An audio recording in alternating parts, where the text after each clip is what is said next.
Mario Kart's battle mode.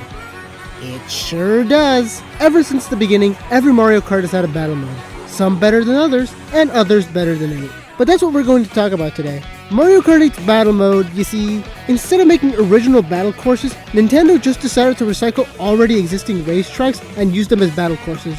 And I think we all know how that went. People absolutely hated them.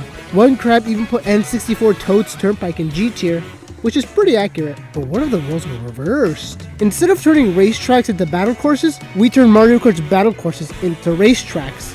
I'll be choosing 3 random Mario Kart battle courses to turn into racetracks to see if they could work out, or if, we should just continue to make race courses. Alright, so the first battle course that I will be turning into a racetrack will be SNES Battle Course 4. I chose 4 over 1 because, we're going with the idea that these tracks would be remade in Mario Kart World, so there would be 24 racers instead of 12, so I just chose the biggest one, and it might actually end up being the longest one, because after a bit of, epic editing, we ended up with this.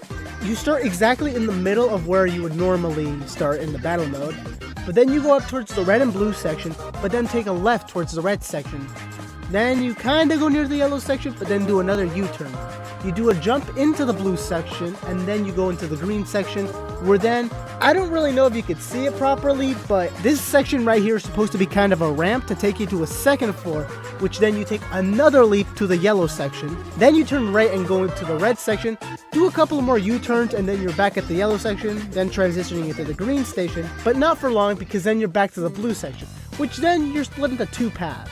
One which is shorter, but the other one has boost panels. Then you go back into the green section under where you originally were on the second level. Then you go into a tunnel where the green and yellow meet. And then you have a final kind of an oval, like what you see in Paris Promenade, where you can take a mushroom through the sand pit. And that's about it for the SNES battle course. The second track that I decided to turn into a race course would be GCN Play Plaza, just because it's pretty popular. It's one of the most popular tracks. I was gonna go with Block Fort, but after, editing it a bit, it looked too similar to SNES Battle Course 4, but also, don't worry, we found a replacement for Block Fort. After a little bit of editing, I ended up with this. Here, I'm just gonna label the pipes. You got 1, 2, 3, and 4. You start off by going into pipe number 4 and coming out of pipe 2, and then you take a U-turn and then go into pipe 3 to come out of pipe 1, and then you take another U-turn. It's just a lot of U-turns.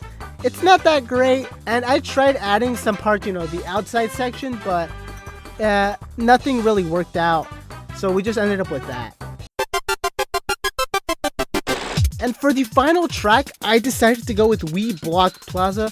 One, because, we couldn't do Block Fort, so I just decided to do Block Plaza. And also because when I was younger, Block Plaza was my favorite battle course. And I've always wanted it to return, which we haven't seen it yet. Anyways, this one probably took the longest to edit, because then we ended up with this. We start where near the Luigi statue would be, the green squares. Then we go into the purple center and take a right into the red. We don't stay there for long, because then we're brought into the first floor, where you can take a little bit of a shortcut near the bridge, a little bit. But then you have to go up and take a little bit of a U-turn around this top right corner, and then enter the yellow section. Which again, you don't stay there for long, because then you go back to the purple section, then to the blue, where you kind of do a little bit of an S-turn, You go into the blue, then loop, then take a U-turn, take another U-turn, and then take a final U-turn in the first floor. Then you have to go down to the bottom left, where you take another long turn alongside this gap. Maybe if you're fast, you could take a gap cut, but I don't know, they're all in the same elevation. Then you finish off the race by climbing up onto the green section and crossing the finish line. Well, that was terrible. Now, it might be difficult to understand, but I feel like racetracks are racetracks and battle courses are battle courses. They're not meant to be intertwined. Racetracks are not supposed to be battle courses and vice versa. So, let's just, for any future Mario Karts, let's just keep using racetracks like Toad's Factory, Rainbow Road, or DK Summit as racetracks, and have battle courses like Block Fort, Pipe Plaza, and Twilight House as battle courses. We should never intertwine them again. So how come they didn't f***ing learn?